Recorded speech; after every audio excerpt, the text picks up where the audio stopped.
बच्चों अब हम गेहूं की बुआई के बारे में छोटी सी जानकारी बताएंगे कि मतलब बुआई हमें किस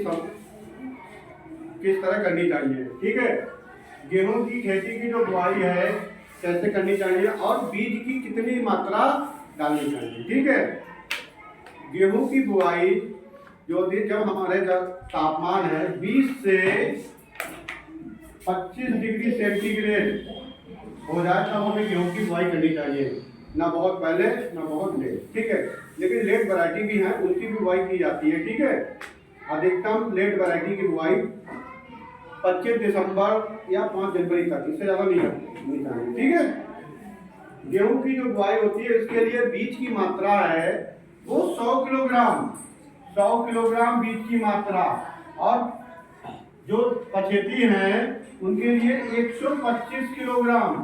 ठीक है, और एक यंत्र होता है डिबलर जिसमें खूंटियां लगी होती हैं, उससे जब गेहूं की हम बुआई करते हैं तो बीज की मात्रा होती है 20 से 25 किलोग्राम। 20 से 25 किलोग्राम ये बीज की मात्रा है गेहूं की बुआई की। और एक बात और, खाली गेहूं तो बोएंगे नहीं हम, उसके साथ में खाद का प्रयोग करेंगे। तो खाद कितनी पड़ेगी? Nitrogen 120 kilogram, phosphorus 60 kilogram, potash 40 kilogram.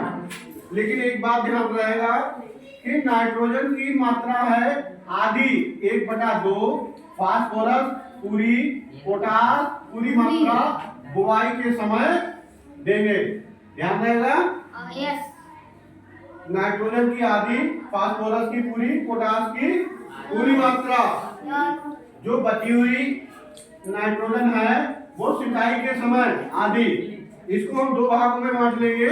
जो बची हुई नाइट्रोजन है वो 2 भागों में बांट लेंगे और वो सिंचाई के समय प्रयोग करेंगे। अब ध्यान रहेगा कि हमें गेहूं की बुआई किस तरह करनी चाहिए, ध्यान रहेगा।